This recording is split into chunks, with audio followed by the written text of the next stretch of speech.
Welcome back to another video, and in this one we're going over the newest Paladins update, 1.4 Dragon's Call, and there's actually a decent amount of stuff in this patch. We'll kind of scan through. The main thing is the new event, yeah, I guess it's kind of an event, which takes up like a good third of this. In fact, everything from here up is part of this event, so a lot of cool stuff coming with it. It's called Dragon's Call. I'm not going to play this video. You can go check it out on Paladins YouTube if you want, or I'll just link this website in the description, and you can watch it here. But this is, I pause it here because this is like an overlook of how the map looks. In fact, I'll zoom in real quick so you can see it better. I guess that's how the map looks. One starts here, and there's like hidden stuff throughout the map. I guess it's basically a TDM. I don't know, we'll go over the rules. I haven't read the patch notes yet, and I haven't seen the actual patch notes, so everything's pretty new going into it. I did read a little bit about this, just so I'm not completely naive going into it. So the beacon is lit for both Paladins and Magistrate. Blah, blah, blah. Race to unlock seals guarding the island's inner vaults and capture what lies within. So I think these are like separate quests.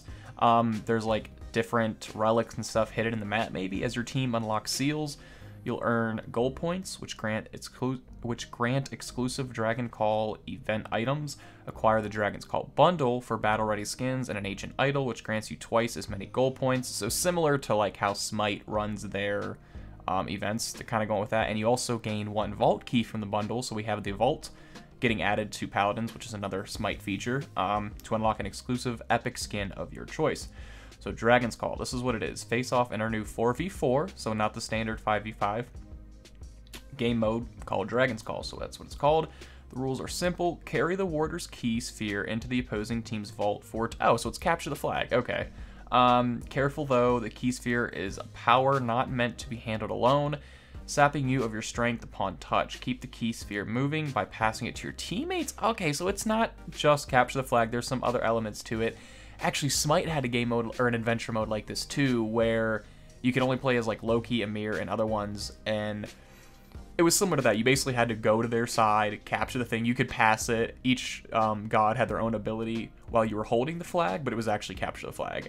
So that's kind of cool. I like this. I'm excited to play this. Anyone wants to play it, leave your name in the comments. I'll try to add as many as I can, because I got a feeling I'm going to be playing this a lot. I might not even be playing regular Paladins for a while, so...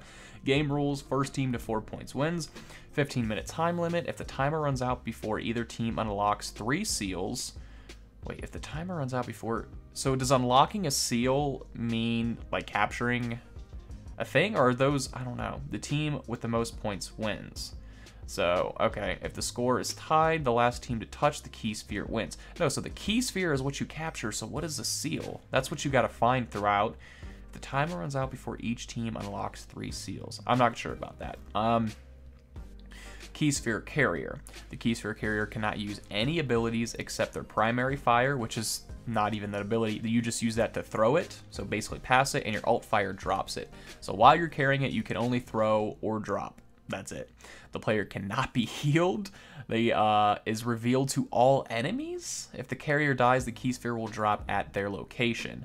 If the key sphere is unattended, it will reset back to the middle after 10 seconds. Oh, so it's in the middle. It's not a capture the flag mode. It's more of a sabotage game mode, essentially. That's kind of cool. I like that. So this is really going to be team-based. There's no, like, hey, you pick it up, we'll go kill the enemies. No, because you can't attack, you can't defend, you can't get healed. You're just a sitting duck. So you really got to protect the carrier. I like this. I'm excited about this. Unlock rewards. Each seal unlocked by your team and Dragon's Call progresses the event reward tracks. Yeah, so I think this is kind of like a side mission, but I don't know what this has to do with anything. I'm a little confused with that. So at 5 points, you get 10,000 gold, 20,000, 30,000. Tranquility, which is Inara MVP pose. You get a Dragon's Gauntlet display. Flame Tongue Avatar, MVP pose for Kinessa, an Ash emote, an animated spray, an animated avatar, an Eevee roaming emote, and a Skylord Seal Death Stamp. So those are all of the rewards for collecting the seals. And like I said, once you get the Dragon's Bundle, if you do buy the Dragon's Bundle, you don't have to, but if you do, you get double the seals, I think, throughout the game.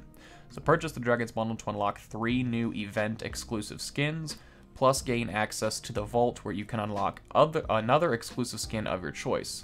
You'll also double your seals earned through the rewards track, unlock 3 other new event exclusive cosmetics, Players who purchase the Dragon's Call bundle will be given all reward track items they failed to earn at the end of the event. Oh, so basically purchasing this... What's the point of giving them double the seals, though, if you're just going to give them everything at the end of the event? That makes zero sense whatsoever. Okay, whatever. So you buy this, you get 3 skins. There's going to be Outlaw Shaolin. We'll go over them real quick. Dragonborn Moji and Overlord Khan. You also get a Vault Key, which gives you another skin. So you basically get 4 epic skins. One of them you just get to choose. You get a Warder's Loading Frame, a 3D Legendary Spray, a Legendary Title, which is called Dragon Baller. I actually like that. And you get Ancient Idol, which doubles your Dragon's Call. So... for 1,200 crystals, you get 4 epic skins, a loading frame, a 3D spray, a legendary title, and double the rewards for the current event, which is in theory pointless because you earn them all at the end anyway. So basically, you earn all of this stuff as well once you purchase it. So, is it a good deal? I honestly think so, because for 1,200 crystals, you get 4 epic skins, loading frame, spray, title, all this stuff here. So 60,000 gold, more MVP poses. I wouldn't personally get it because I'm not for the bundles and stuff. I like to earn them through the battle pass. But if you're someone who likes bundles and you're a fan of these skins, I think it is good for the amount that you're spending. So this is the, what is this? The Outlaw Shaolin. I don't really like that player card art. I'm hoping it looks a little better in game, which I'm sure it will. Dragonborn Moji. I actually really like that. Oh, Moji. Or I forget this is actually Moji, and then this is his pet. I don't even know what his name is. And then we got Overlord Khan. Again, I don't like the card art for that. I hope it's better in game, but I love this card art. Outlaw Shaolin, Dragon Moji, blah, blah, blah, blah. Although also be available for direct purchase at 600 crystals each during 1.4, so this patch only. If you purchase one and later decide to upgrade to the Dragon's Call bundle, you will receive a discount equivalent to the crystals spent. Alright, so that's cool. They're not trying to jib you of any crystals. If you buy it and you decide, maybe I want them all, they'll compensate you. So that's cool. So this is the vault. If you do buy this Dragon's Born bundle or whatever it was, you're going to get that vault key. Man, they picked some good skins in the vault. They literally picked the most popular skins, and then they added a new cool Furia one. So it's like, which one do you buy? I'm sure there'll be more vault keys coming out later though, so the Vault is a new special store that holds past exclusive event skins. The Vault will only be available for limited time frames, and each skin costs 1 Vault key. So they'll probably keep it in during this event. Next patch, they'll probably remove it, and then they'll put it back in at some point. So you gotta, I don't know, you gotta be on your toes, I guess. Well, no, because they'll be out for entire patches. So the Dragon's Call Vault includes Rave Mave, the ever-popular. We got Academic Sky, Demon Slayer Zin, Jade Priestess Cirrus, and then the new Aurora Furia, which looks pretty amazing. From her gear, it doesn't look like they changed it much, but obviously they did. I just can't wait. Actually, you can see there her armor looks a lot different. I really like that. Her sword. Really want to see this skin in game. Can't wait for PTS to come out. So that is everything that's involved in this new event. Now we got balances and everything like that. So change the daily login rotation from 28 days to 14 days. Customization, we got, oh, these are all the emotes that we already went over from the event. But they're there. So champions, the mid-season balance. So Androxus, Defiance, changed functionality of Defiance to work as an extended energy punch, so it increases the range. I'm an Androxus main now. So me and Androxus have like this love-hate relationship. There's some games where I feel like I love them, and then I realize why I don't love them the next game. And I think the main part is because I think Defiance is the most pointless ability in Paladins, because you have to be literally making out with someone to do any. It does a lot of damage, but I don't know. I don't like the ability, so giving it, I'm sure it's not going to be a lot of range. It might just be like 10 units or whatever, but you don't have to, it's not a melee hit anymore. I think that was stupid, especially with so many auto aim abilities like Wings of Wrath with Furia that takes no skill. They just go directly to the enemy. I don't think having an ability like that in a game works. So increased the range and reduced the frontal cone, however. So, okay. Can now hit multiple players as well. So, Defiance getting major love there. Talents, Dark Stalker, increased the health threshold from 40% to 50%. Defiance is meant to be easy to secure finishing. I guess it is easy to secure. It is a securing thing, but I just... Maybe some people loved it the way it is, but I just could not stand it. More often than not, Andrax's players are too far away to secure that hit. Exactly. The extended range will make Defiance more consistent damage upon instead of a button pressed only when you happen to be close to someone. Ashe, her Assert Dominance, increased the horizontal strength of jump. Bomb King, Royal Subjects, reduced radius increased from 30% to 20%. I thought that was a nerf, but it is a buff. Talents for Buck. His Bucking Madness gets a new effect, so that's changed. Eliminations increase your attack speed by 20% for 10 seconds. So every elimination you get... So, like, let's say you get one elimination, and then 9 seconds later you get another. Is it going to reset? Because if so, that is an amazing effect. The old Bucking Madness could be quite powerful if lined up correctly, but took too many qualifiers to be consistent. Many times players will never activate the effect, even once during their games. This new Buck Madness will give players 4 clear options when selecting their talent. So, yeah, I'm excited to use this. Buck isn't one of my most played champions, but I do enjoy him. I like him mainly because I got a lot of cool skins for him, but that is exciting. Cassie, Impulse, decreased the damage by 100, so big nerf there. And then Just Breathe, her crossbow shots deal 850 damage past 120 feet. Eevee, her Snow Globe increased the duration, 2 seconds to 3 seconds, and then decreased energy cost from 60% to 50%. Her Wormhole removed 1 second cooldown reduction on Blink. Furia, her Kindle Soul, reduced the range, it's a big nerf, 175 to 120. Her Hollowed Light, which is one of her cards, reduced the reveal length, used to be 2 seconds, is now 1 second, and then Light of Dawn reduced the shield, used to be 100, is now 50, so my main is getting some nerfs, but it is what it is. We're happy with Furia's current level of lethality, but her healing output, Nah, she can heal a lot. I take that back. She didn't need those nerfs. Now that I think about it, if you're on a roll and you have a support, like a true support build for Furia, they're really unkillable. So, Grok, Lightning Staff, now deals up to 30% increased damage the longer you are on the target. Alright, Grok getting some love. Now deployable at 100 feet range for his healing totem. And then Tempest now grants flight, and increased radius, and increased duration. Okay. Alright, Grok's getting love. Yeah, that's the face I was given there. Oh, we have more stuff. Maelstrom increased shock pulse cooldown reduction. 0.3 is now 0.5. And then Spirit's Domain Lightning Staff now applies heal to allies. Wow. Wow, this patch is insane. My god. Grover, ability, Blossom, reduced the cooldown 12 seconds to 10 seconds. They're literally buffing all of my favorites right now, and it's fantastic. What else we got? Deep Roots has a new effect. Crippling Throw now roots for 1 second and bounces between enemies. Grover! Oh, I love damage Grover, and he can heal just by being by people, but this is amazing. Grover's strength relies on his consistent passive healing, but he feels lackluster in comparison to the reactionary healers. That is true, I will give him that. He's more of like a dot, and you can never really...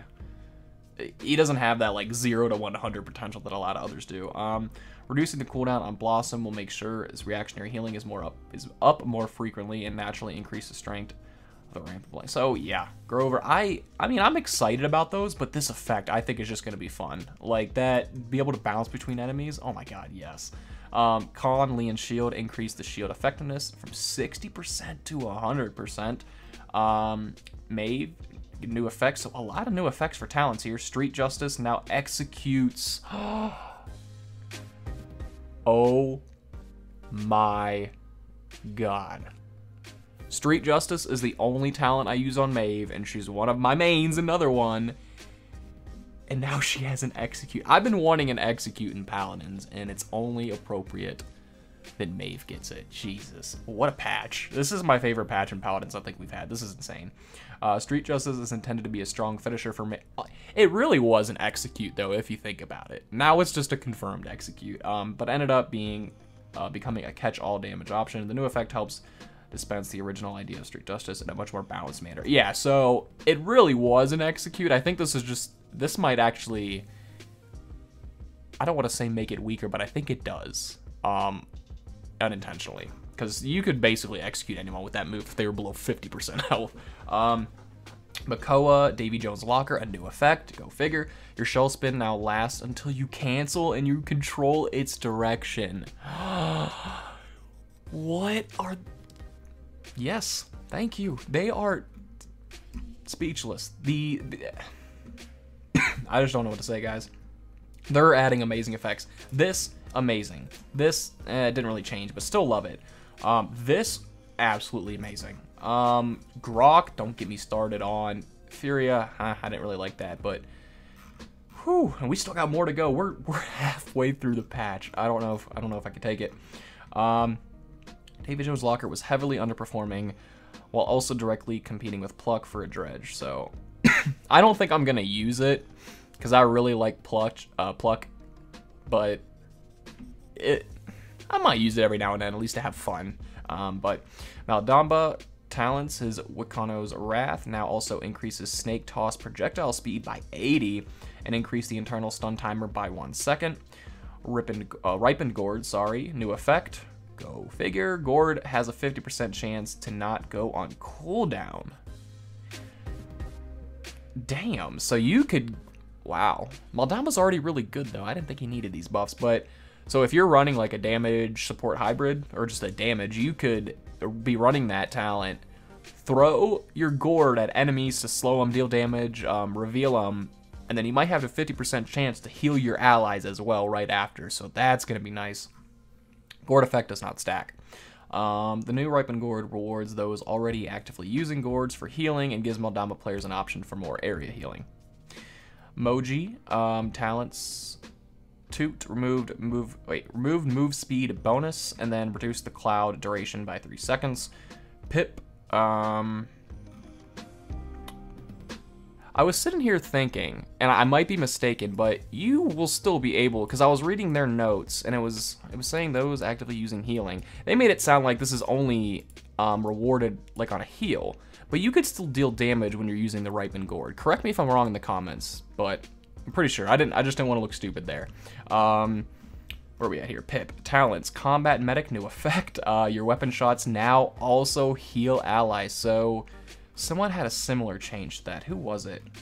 Someone can now heal them. I can't think of it now. I think we've had 2 champions that have had a similar change to that. It was Grok, I think. Right? Yeah, no. Where's Grok at? Up here. Yeah, his lightning staff. If you're running Spirit's Domain, it now applies a heal to allies. So that is crazy. Sarah's abilities restore Stole, increase the range by 20, and then her Soul Collector gets an increased max stacks from 8 to 15. All right, more buffs all around. Shaolin Desert Shadow, remove the 2-second stealth increase. Tyra Hunting Party, Hunter's Mark now also has 2 charges. Mercy Kill now deals 35% max health. Favored Quarry, reduce the Hunter's Mark reveal, used to be 2 seconds, is down to 1 second. Torvold, increased the shield duration by 1 second and decreased its cooldown by 1 second. Induction, increased the ammo regeneration, used to scale at 1, now scales to 2. Victor, improved the hipfire consistency on his AR, now unlocked at default for Firefight. Gunnery, now unlocked at Mastery 12, new name and new effect, it's now called Burst Mode. Got a feeling I know where this is going. New effect, enable 3-shot burst mode on your AR, including damage and improving effectiveness at range. I actually like that. I might run it a couple times to see how effective it really is, but I like the idea of giving Victor the option to kind of switch between 2, whether he wants burst or if he wants regular. Actually, you wouldn't be able to switch. If you choose that talent, you would just have the burst, right? So either way, switch between games. Let's go with that. Victor's talents give him good options for close and medium range, but he suffers from the inability to deal with players in longer distance. Yeah, I guess I can see that, because he doesn't have the greatest accuracy from long range. The rework Gunnery gives Victor a clear talent for those who like to fight from afar. Vivian, I was going to say ooh, she actually got buffs, I think. Sensor Drone, increased the max deploy count by 1. Booby Trap now applies a knockback and increased the arm time. Wow, a lot. Used to be 0.1 seconds, is now 0.9 seconds. Ying, Life Exchange gets a new effect. Shatter now instantly heals your target for 800 health, but no longer explodes illusions. Wow. So Ying's healing through illusions is a key component of her identity as a champion, but her inability to reactionary heal often hurts her. I agree. The new Life Exchange gives players an option to reactionary heal in exchange for a damage potential. Ying will have more heavily... Ying will have to heavily... Jesus. Ying will have to more heavily rely on teammates to protect her, but have an easier time keeping them alive. And I don't play Ying a lot. She's my least played support, and I'm a support main, so I'll have to give this a shot and maybe make a build using this and see what we can do. We have some bug fixes here, which I'm not going to read through because why do it unless there's some important stuff here, but it doesn't look like there is. You guys can pause it and read them if you want. But that is going to wrap it up for this patch, guys. Like I said, I'll link this in the description if you want to read it yourself. That is it for this video. Until next time, thank you for watching.